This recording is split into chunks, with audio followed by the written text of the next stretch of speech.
Hello, Flosstube. I hope everybody is well, and not much has been happening over here in my corner. I have had a migraine for the past couple of days, and so I'm having a difficult time finding words and concentrating on things.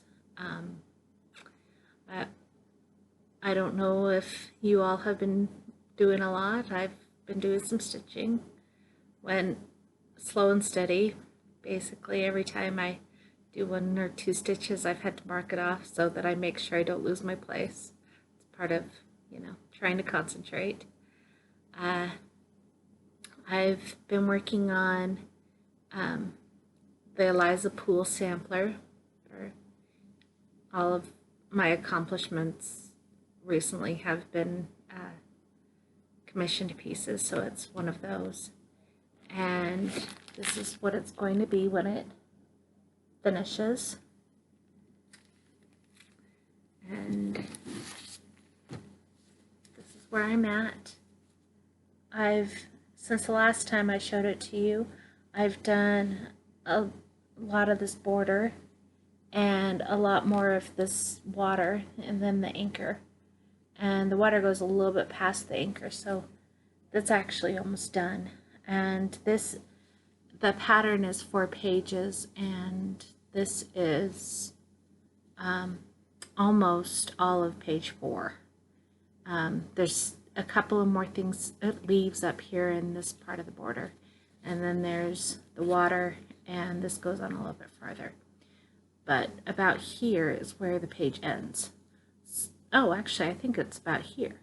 So I've actually hit the end of the page. I'm just not quite finished with it. And this one I've actually really enjoyed. Person who commissioned it, she's still debating whether or not to have this actually be the color that she does the house, or I do the house, because she's afraid that with the color of fabric that she picked, which is a little bit lighter than the one that's in the example, it will be too light, and she's afraid that it will blend into the pattern. She thinks it's because the color, it's actually brighter here than it is on the then it shows up on, this is the color that it's going to be. And so, and then you've got, one is the skin, the girl's skin, and then the other one's the color of the house. So they're really actually pretty similar.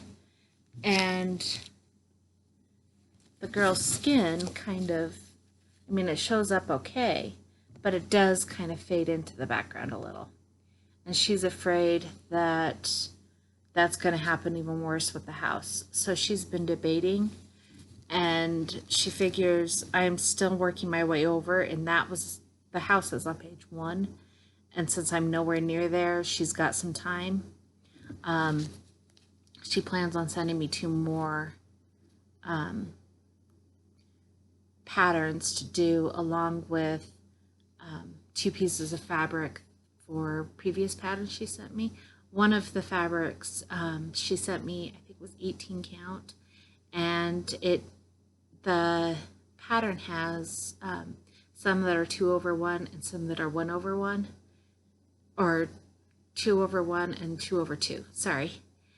Anyway, I explained to her that that's really difficult to do and pretty not possible on 18 count. So she's sending me I don't know if she's sending me a 28 or a 32, or I am assuming linen, but she said that she has a piece of fabric that she's pretty sure will work, and so she's going to send me that and 2 more patterns. And she said if she's decided to change the color of the house, she'll send the floss with that. Really having a hard time coming up with words. And so I am still really enjoying this one. I've had fun. I've been switching off which color, doing like a variegation of parking, because on this border you have just a couple of stitches here. I mean, more than a couple, but there's probably 20 stitches in between the two things. And then you move on to here. And I felt so stupid cutting off the thing, and I really didn't want to count it out, again, having a hard time concentrating. So I've been going until I hit the edge of the next part, and then I've been doing like the little berries here until I hit the edge there, and then I start up on the green, the brown leaves, and then here is the edge of that where the berries will start up again. So that's how I've been doing this one, just so that it can, I don't actually have to stop and start each thread, or I don't have to count out the 20 or so spaces in between and make sure that my counting is right. Because I had that moment last night where I kept counting it and kept counting it on another project, and I wasn't sure that I was counting it right, and I kept thinking, okay, this is not this hard normally. So that's that one.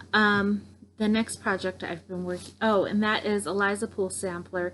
The designer is Stacy Nash Primitives. It's on French, I was saying mushroom before, but I've re-looked it up, and it's French lace, 18 count Ada. And then the next project I've been working on is Dimensions by Susan Winget. It's stacked teacups. And this is what it's going to look like.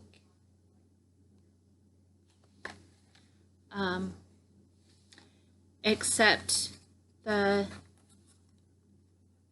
person who commissioned it wants me to do a second bird right here, so that like they're kissing. She's gonna give this to somebody for their wedding, and so she's basically lovebirds on top of the teacups.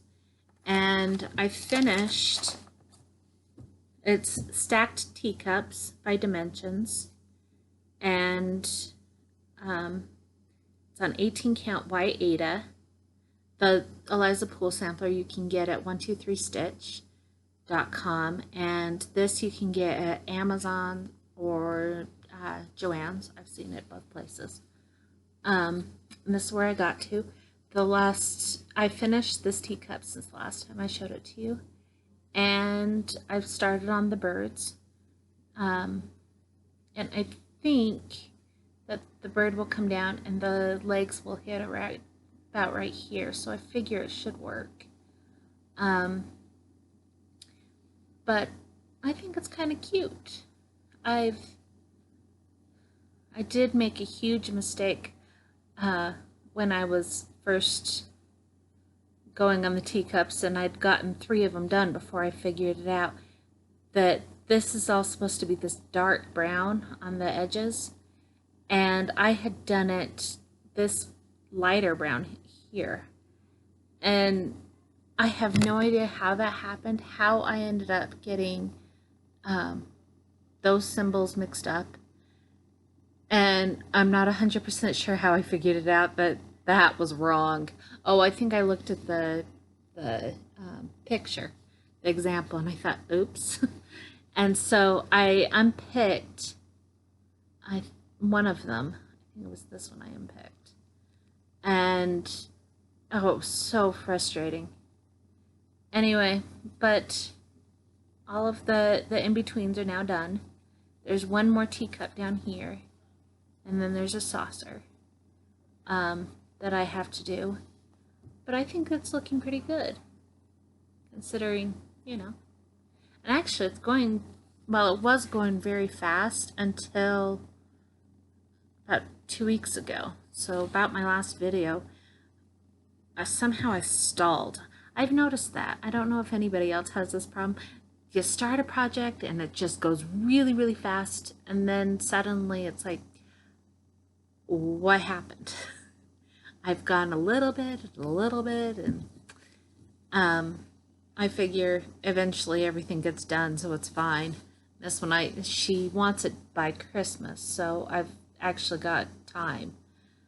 But I figure this is going to probably, because it's the smallest, be my next project I finish. Then the next one, I don't actually have an example of what it's supposed to look like. He doesn't send me that. He sends me the pattern, and that's it. The others, they send me the full kit. So I'll go with either, but it's called Pastel Ponies. It's a Dimensions. It's by Susan McChesney, and I've seen it on Amazon. It's on 16 count white Ada. This is as far as I got. It's 3 rocking horses with a different stuffed animal, like a rabbit, and I think there's a bear on top of each one, and it's a burst sampler anyway. And this is will be the 3rd one I've done for this guy, and they're all burst samplers. I think he's doing one for each of his grandchildren, although so far none of them have actually been babies. I think the oldest one was like 27 or something. So I find that kind of funny.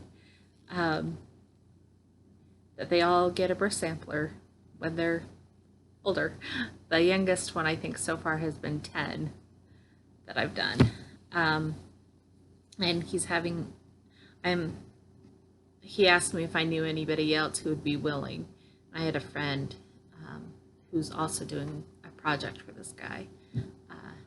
She lives to the south of me. She's my sister's best friend, so she's actually going through it too. And I just find the whole concept funny. Everybody gets a birth sampler. I think normally on this type of situation, you would go with getting something that you think would fit them now, not necessarily, hey, here's an announcement for this person's birth, which I think the concept's fun, but yeah, I've been entertained by that while I've been working on him. And for this project, I actually needed there was 20 colors on it, and I only had 7 of them. So I needed to buy 13, and I still have 2 left to go. But